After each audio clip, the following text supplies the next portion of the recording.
सजयति सिन्धुरवदनो देवो यत्पादपङ्कजस्मरणं वासरमणिरिव तमसारासन्नासति विघ्नानां या कुन्देन्दुतुषारहारधवला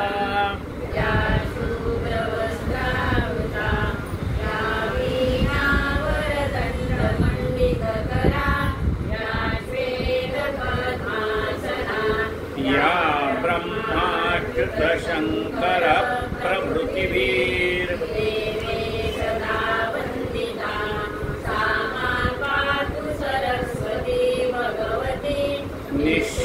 निःशेषदाढ्यापहा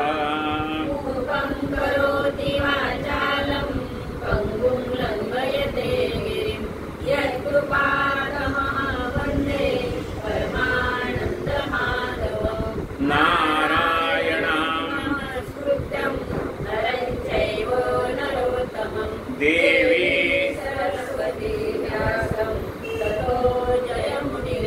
वसुदेव कंसचाणूरमर्दना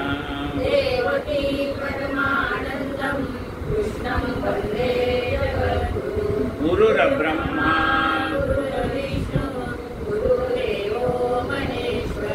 गुरुः साक्षात्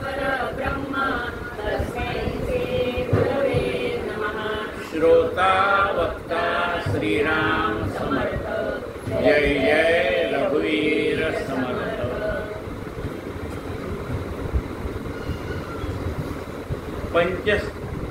पंचसमास त्यातले आपले 2 समास झाले। तिसरा साधन प्रतिष्ठा असा आपला तिसरा समास सुरू आहे। मागिले अध्यायी निरूपणा निरूपिले आत्मज्ञान ते त्याता दृढीकरण केले पाहिजे श्रीराम। जे ब्रह्मादिका दुर्लभ जे मानव्यासी सुलभ ऐसा अलभ्य लाभ सद्गुरु वचने श्रीराम। परी हे बाणले पाहिजे अंगी तरीच होईजे धन्य जगी जेणे समाधाने योगी महानुभाव। हे समाधान उत्कट अंगी बाणता संकट काजे प्रपंचासी निकट संबंध आहे श्रीराम। बहुता दिसाची भ्रांती आहे देहबुद्धीची संगाती आणि भगवंताची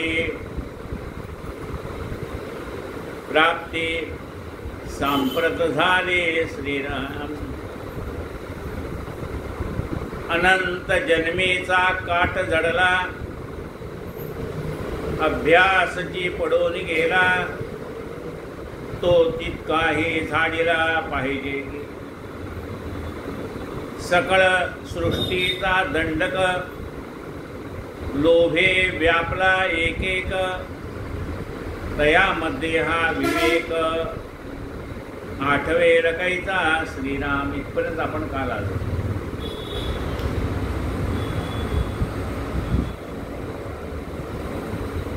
हे साधू संतांना योगी माणसाला जे समाधान प्राप्त झालं आहे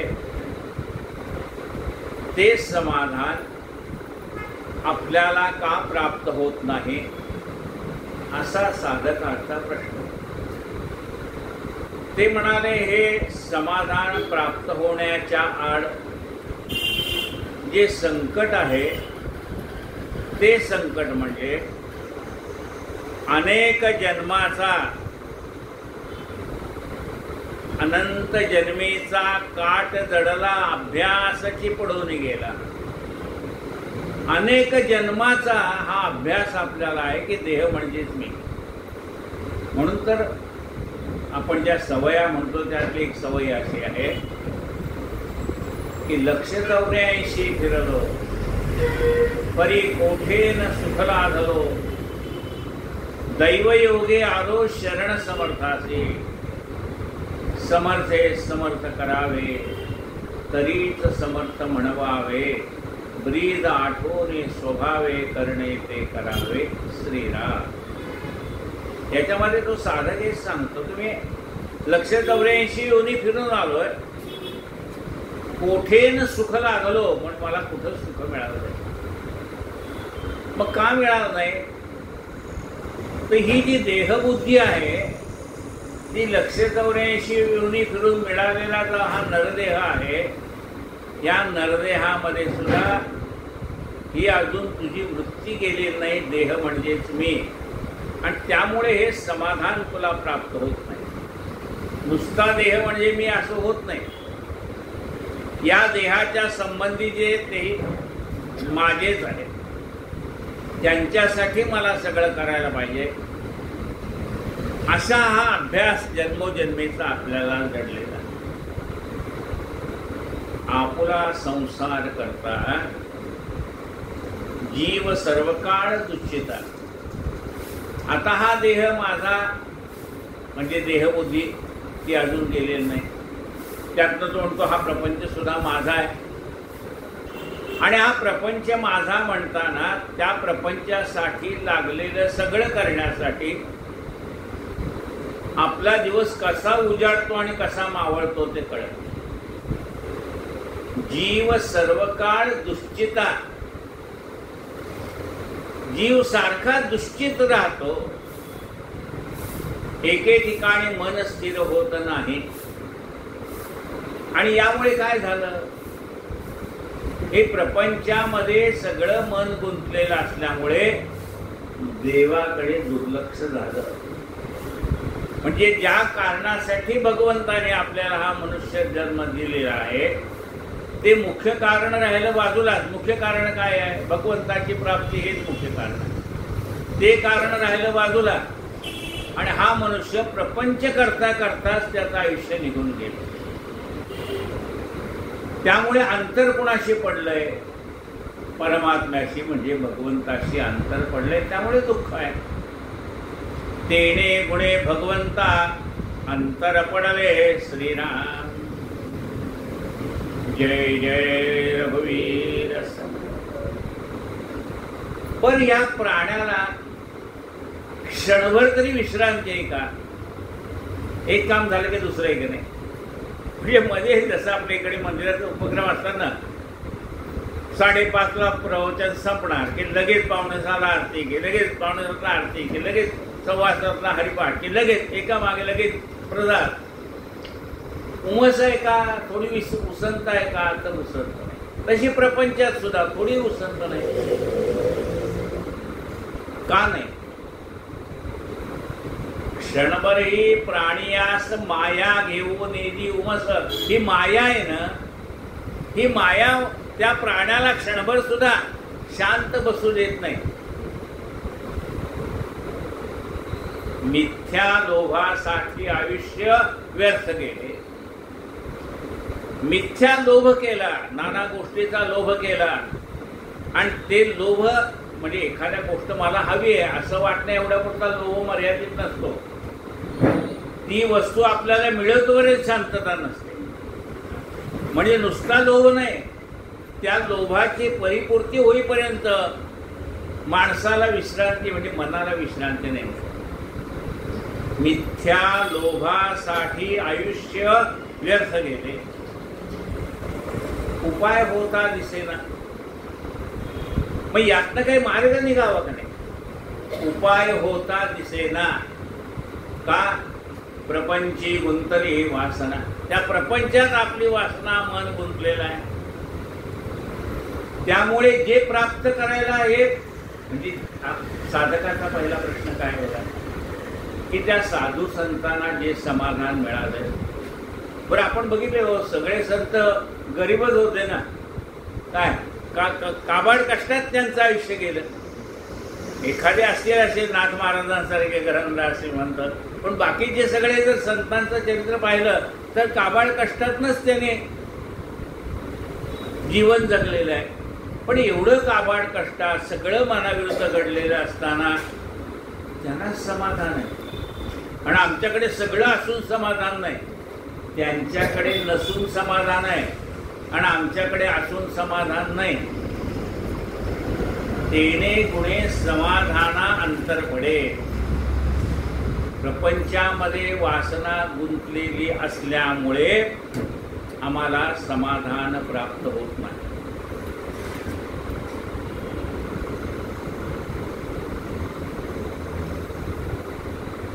अनंत जन्मीचा अभ्यास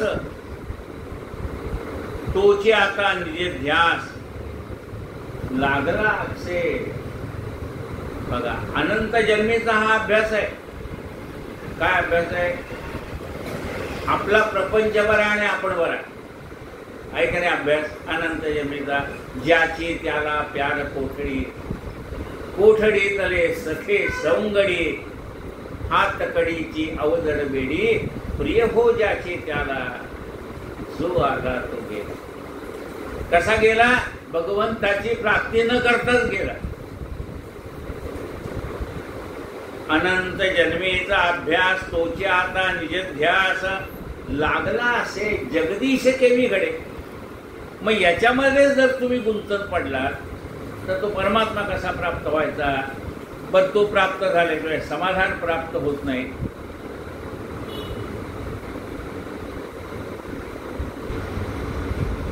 म्हणले त्यात मार्ग आहे. म्हणजे मार्ग कसा आहे? मळीन वस्त्र धुता धुता तेने पावे शुद्धता. कितीही घाण झालेलं वस्त्र असलं ना तर ते रोज धुवून धुवून धुवून थोडा मळ जाऊन ते वस्त्र स्वच्छ होतं.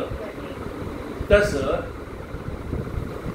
हा अनंत जन्मेचा जो अभ्यास आहे त्यात गुंतण्याचा, प्रपंचात गुंतण्याचा. पण ते रोज जर केलं, ते वस्त्र धुतो म्हणजे आपल्या मनाचं हे कापड आहे ते मळलेलं आहे, ते धुवावं लागतं रोज स्वच्छ. तांब्याची उपकरणे रोज घासायची, तसं हे मन पुन्हा पुन्हा स्वच्छ करायचं.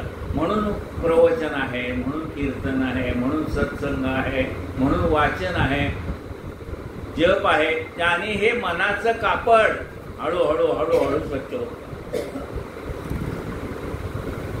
मग हे स्वच्छ झाल्यावर काय होईल? मनाचं कापड चित्त शुद्ध तरी शत्रू मित्र होती. हे मनाचं कापड स्वच्छ झालं, चित्त शुद्ध आहे ना, मग शत्रू सुद्धा तुमचे मित्र होऊन जातात. मळीन वस्त्र धुता धुता तेने पावे शुद्धता, तैसा साधक तो भगवंता साधने पावे श्रीनाम. तसं जर साधकाने प्रयत्न केले, साधना केली तर त्याला परमात्म्याची प्राप्ती होऊ शकते. मग त्याला काय करावं लागतं? या प्रपंचांना काय सहजासहजी मन निघते का? मग आपल्याला एखादी मैत्रीण भेटते, अहो येता का तुम्ही गुरुवारची उपासना असता, येते का? आलो. मग हळूहळू इतकी गोडी लागते. कोणी मित्र भेटतो, कोणी काही भेटतं, चला 2 मिनिटं जाऊन तरी बघू काय एवढी गर्दी चालली, काय 2 मिनिटं. मग ते आपले पाय तिकडे का ओढले जातात? तर आपल्या उद्धाराचा क्षण जवळ आलेला असतो. म्हणून बहुत सुकृताची जोडी, म्हणून विठ्ठली आवडी, तो हा विठ्ठल बरवा, तो हा माधव बरवा. आपल्या बहुत सुकृताची म्हणजे ती सुखा बहुत आपलं जे काही पुण्य आहे गेल्या जन्माचं, ते ज्या वेळेला फलद्रूप होतं त्यावेळेला आपल्याला कुणाची म्हणजे कुणाची गाठ पडते? तुझे ठाई ज्याची प्रीती त्याची घडावी संगती. मग भगवंतावरती प्रेम करणारी जी माणसं आहेत त्यांची आणि आपली ओळख होते आणि मग आपलं मन हळूहळू हळूहळू तिकडे लागायचं. मळीन वस्त्र धुता धुता तेने पावे शुद्धता, तैसा साधक तो भगवंता साधने पावे श्रीनाम. साधने विण ब्रह्मज्ञान तेने उडे समाधान, अंगी जडे देहाभिमान वाचाळपणे श्रीराम. साधना न करता ब्रह्मज्ञान झालं म्हणजे आता हे सगळं ब्रह्मज्ञान आहे. काय आहे की देह क्षणभंगुर आहे, हे पंचमहाभूतापासून झालेलं शरीर आहे, पंचज्ञानेंद्रिय, पंचकर्मेंद्रिय, हे सगळं ब्रह्मज्ञान झालं. हा देह म्हणजे मी नाही, एवढं ब्रह्मज्ञान झालं. पण साधना केलेली नसल्यामुळे ते ब्रह्मज्ञान म्हणजे नुसतं बोलण्याचा विषय झाला. अंगवळणी काहीच पडलं नाही. बोलाताची भात बोलाची कडे जेवोनी कोण तृप्त झाला. नुसतं ब्रह्मज्ञान सांगत बसला नाही, सांगणाऱ्याला तृप्ती ना ऐकणाऱ्याला तृप्ती. त्याच्यासाठी सांगणारा जो साधक आहे त्याची सुद्धा साधना झालेली असली पाहिजे आणि ऐकणाऱ्याने सुद्धा साधना करण्यासाठी प्रवृत्त झालं पाहिजे. मग ती जोगाची सांगड करते आणि मग पुढे आपलं पाऊल पडतं. साधने वीण ब्रह्मज्ञान तेने पुढे समाधान अंगी जडे देहाभिमान वाचाळपणे. अंगी देहाभिमान चढतो. मला सगळं कळतं बरं का, हा देह म्हणजे मी नाही, आपण म्हणजे मी नाही, देव सर्वत्र भरलेला आहे सगळं. काय त्यात प्रत्यक्षात कृती काय?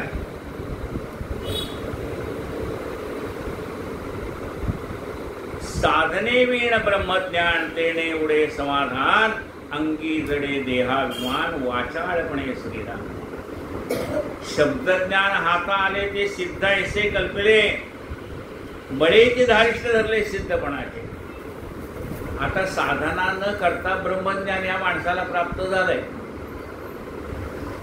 आणि त्याला स्वतःला असं वाटायला लागलं की आता मी सिद्ध झालो. कृती काहीच नाही हो, नुसतं शाब्दिक ब्रह्मज्ञान काय कामाचं आहे? त्याला शब्द पांडित्य म्हणतात.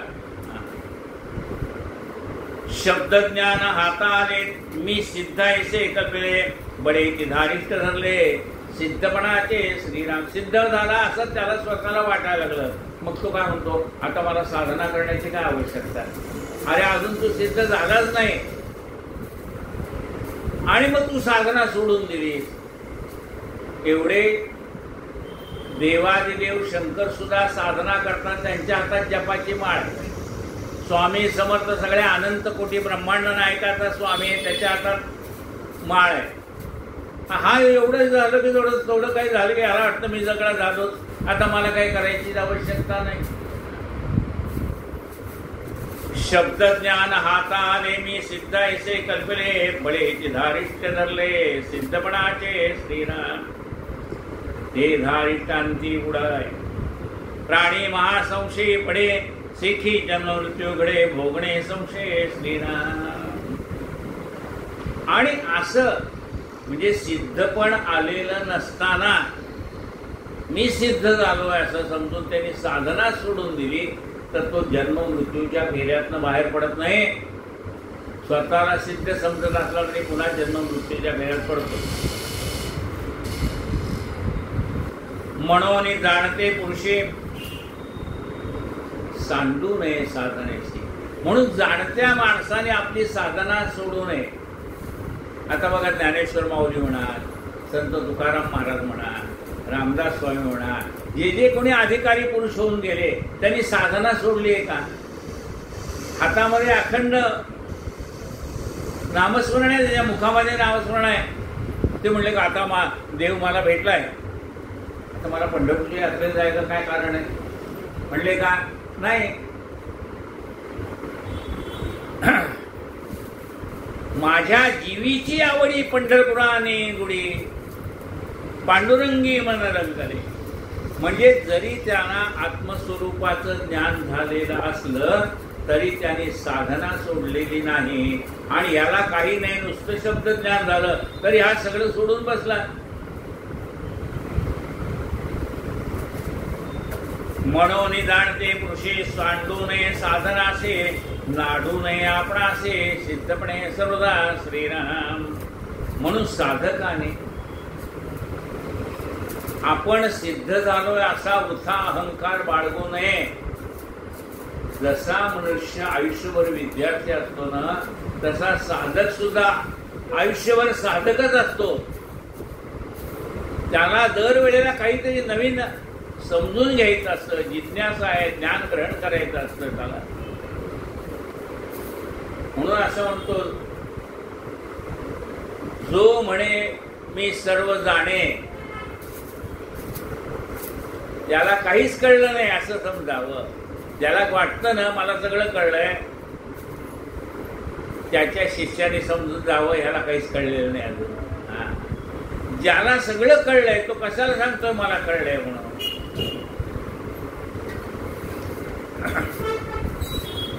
जो सिद्धाचा हे सिद्ध ज्ञान वैराग्य प्रसिद्ध सामर्थ्य सिंधू आघात कैलासराण स्थिर. आता शंकराचं उदाहरण दिलं, पुन्हा येत आलं. जो सिद्धाचाही सिद्ध, नुसता सिद्ध नाही, कोण? शंकर. बर का? जो सिद्धाचाही सिद्ध कसा आहे तो? ज्ञान वैराग्य प्रसिद्ध. ज्ञान आहे, वैराग्य आहे, बस सामर्थ्य आहे. सगळ्यांना आशीर्वाद द्यायचं सामर्थ्य आहे का नाही शंकराकडे? रावणाला भर द्यायचा आहे, सगळ्याला जे जे आले भस्मासुराला सुद्धा त्यांनी भर दिले, म्हणजे सामर्थ्य आहे. जो सिद्धाचा हे सिद्ध ज्ञान वैराग्य प्रसिद्ध सामर्थ्य सिंधू आघात कैलासराणा श्रीराम. तो सिद्धची करी साधना. तो सिद्ध झालेला असून सुद्धा त्यांनी साधना सोडलेली नाही. काय साधना आहे त्याची? रामनाम. त्यांनी सोडलंय का रामनाम? नाही. नारद महर्षी तर, नारदाने व्यास महर्षींना उपदेश केलेला आहे. मग ज्याने व्यासानं उपदेश केला असेल नारद महर्षी, त्यांनी नाम सोडलंय का? नाही. नारायण नारायण, नुसतं नारायण नारायण शब्द ऐकला की समजा नारद आले. अखंड अखंड भगवंताचं चिंतन कुणाच्या मनात आहे? नारदाच्या मनात. त्यांनी काही साधना सोडली का? म्हणजे नाम घ्यायचं सोडलंय का? जो सिद्धाचा हे सिद्ध ज्ञान वैराग्य प्रसिद्ध सामर्थ्य सिंधू आघात कैलासराणा श्रीराम. तो सिद्धची करी साधन सर्व काळ राम चिंतन ध्यान धारणा अनुष्ठान चुकवणे दे श्रीराम. त्याचं नित्य ध्यान आहे, धारणा आहे, अनुष्ठान आहे, त्यांनी काहीही सोडलेलं नाही. ऐसे अपार महामती झाले ते साधन करते तेथे मानव किती बापुडे किंकर. म्हणाले ते साधना करतायत एवढे सिद्ध अवस्थेला प्राप्त झालेली ही अधिकारी मंडळी सुद्धा साधन सोडत नाही, म्हणजे नामस्मरण सोडत नाही. आणि तू मनुष्य काय, त्यांच्यापुढे आपण काय चिल्लर. ऐसे अपार महामती झाले ते साधन करते तेथे मानव किती बा तेथे तरी तेथे मानव किती बापुडे किंकर श्रीराम. राज्यपदाचे निपुणे रासवा रूढ होणे हे लोकी लाजवाणे निपटची झाले श्रीराम. आता राज्यपद मिळाल्यानंतर घोड्यावर बसणार नाही. राजा घोड्यावर बसून आला, त्याला राज्यपद मिळालं नाही तो म्हटला नाही तर नाही, गाढवावर बसून आला. आता गाढवावर बसून आला की राज्य मिळेल का तुला? तो बसला आहे त्याच्यावर, मी बसतो म्हणले याच्यावरती. लोक कोण गेले तर गाढव पण अजून गेलेलं नाही. मी सिद्ध ऐसे कल्पने नित्य नेम नजरे मने तत्पर अशनशयने आत्महत्यारा श्रीराम. मी सिद्ध झालो आहे असं समजून ज्याने नित्यनेम सोडलाय पण खाणं पिणं सोडलेलं नाही. वास्तविकता नित्यनेमाने परमात्मा भेटतो. नित्यनेम नामे तो प्राणी दुर्लभ लक्ष्मी वल्लभ तया जवळी. ज्याला भगवंताच्या नित्यनामाची आवड आहे, ज्याने नित्यनाम सोडलेलं नाही, त्याच्याजवळ लक्ष्मी वल्लभ त्या तया जवळी, त्याच्याजवळ परमात्मा आहे.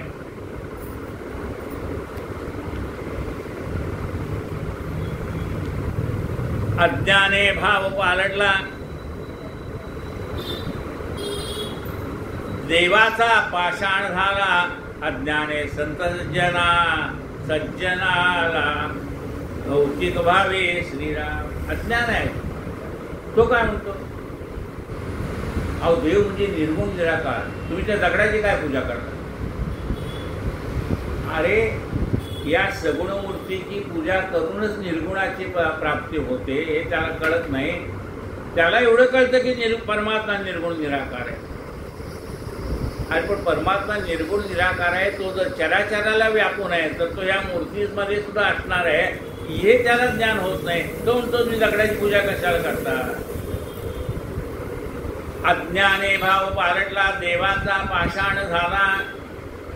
या अतिशहाण्याची गरज अशी होती.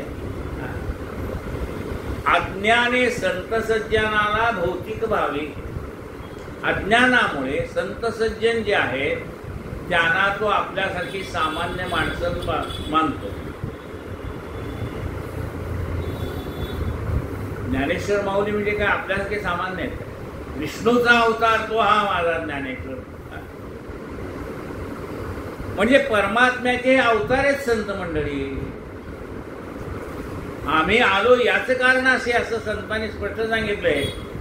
बोलिले जे ऋषी सात भावे वर्ताया, अवतार आम्हा धरा या कारणे, उद्धराया जन जड जीवा. याच्यासाठी संतांचे अवतार आहे.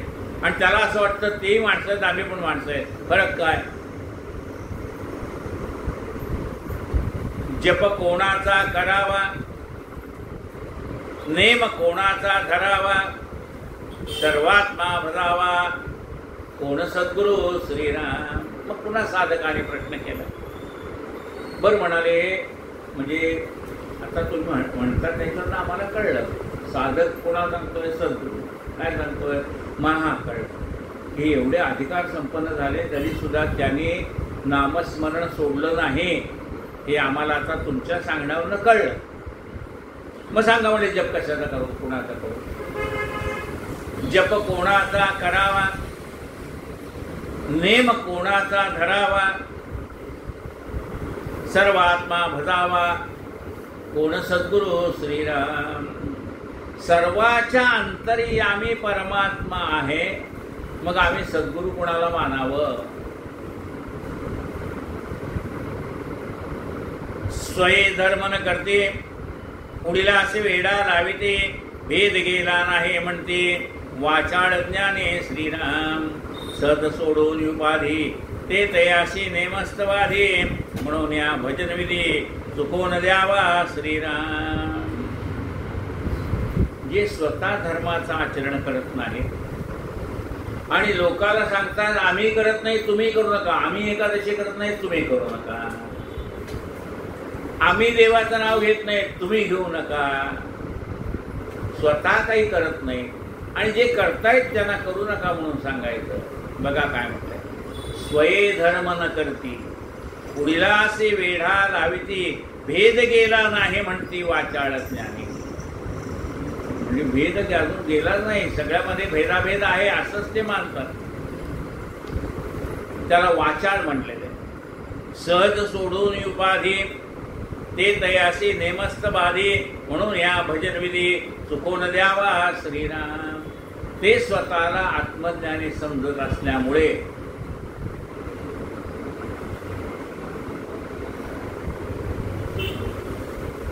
ते स्वतः काही करत नाहीत, तर आपण त्यांचा आदर्श ठेवू नये. आपण कोणाचा आदर्श ठेवावा, शंकराचा आदर्श ठेवावा की त्यांनी नाम सोडलेलं नाही, आपणही नाम सोडलं. बिढार नाही भक्तीचे तेथे समाधान असेल कैचे, भिंतीवरी भस्माचे झाले पण श्रीराम. बिढार नाही भक्तीचे तेथे समाधान असेल कैचे. म्हणजे गुरु कोणता करावा असेल. जो मनुष्य भक्ती स्वतःच करत नाही, काही साधना करत नाही, काही करत नाही, अशा माणसाला गुरु करून तुम्ही काय करणार. आढात नाही तर पोहऱ्यात कुठं येणार. बिढार नाही भक्तीचे तेथे समाधान असेल कैचे. त्याच्याजवळ समाधान नाही तर तो लोकाला काय समाधान देणार. बिढार नाही भक्तीचे तेथे समाधान असेल कैचे, भिंतीवरील भस्माचे झाले पण श्रीराम. भिंतीवरती धूळ धूळ धूळ साठलेली असते का, आंघोळे भस्म आहे तोच कपाळाला लावतो. भिंतीवरील भस्माचे झाले पण श्रीराम. भक्ती विणचे ज्ञान एक सूरी वाचल्या.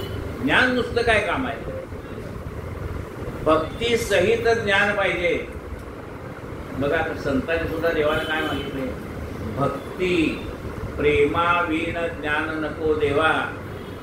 मला भक्तीही दे आणि ज्ञानही दे.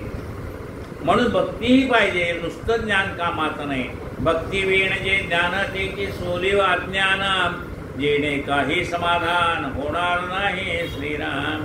समाधानी जो आगळा तेथे भक्तीचा जिव्हाळा, जैसे ते गृहाची कळा अंगण सांगे श्रीराम. समाधानी जो आगळा, ज्याच्याजवळ भरपूर समाधान आहे अशा सद्गुरूला शरण जावं. कारण त्या ठिकाणी भक्तीचा जिव्हाळा आहे, प्रेम आहे. घराने कसं काय ओळखायचं? अंगणावरून घराची परीक्षा असते.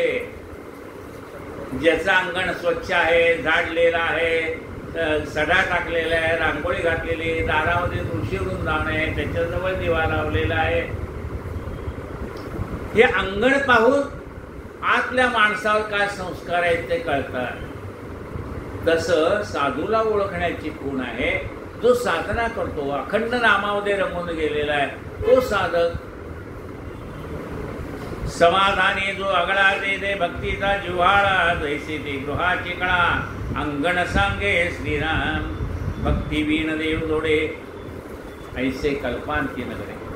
भक्तीशिवाय देव प्राप्त होणार नाही. भक्तीचे नियोगे देव निश्चय पावती मानव. भक्ती वीण देव जोडे ऐसे कल्पांती न घडे. भक्ती करता साधक जडे भगवंती श्रीराम. भक्ती करता करता साधक हा भगवंताशी जोडला जातो. आता भक्ती ते कैची दृढ व्हाव्या ज्ञानाशी, हेच पुढले समासे बोलिजेल श्रीराम. आता भक्ती कशी करावी म्हणजे हे ब्रह्मज्ञान आपल्यामध्ये दृढ ठसावं असं साधकाला वाटतंय. त्याच्यासाठी त्याने सांगितलंय पहिल्यांदा नाम सोडू नको, भक्ती कर. म्हणून भक्ती कशी करायची म्हणजे उद्या सांगतो. कायेन वाचा मनसेंद्रियर्वा बुद्ध्यात्मना वा प्रकृती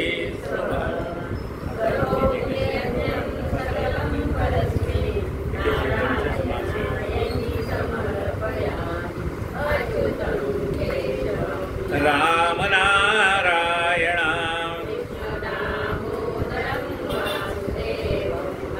श्रीधरं माधवं गोपिका वल्लभं.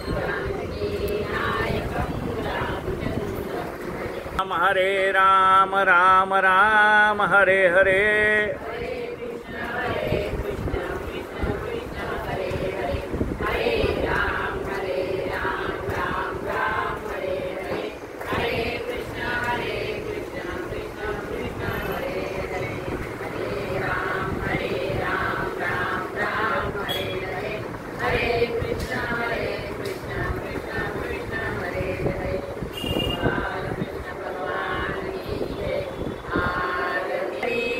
Prabhu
जगत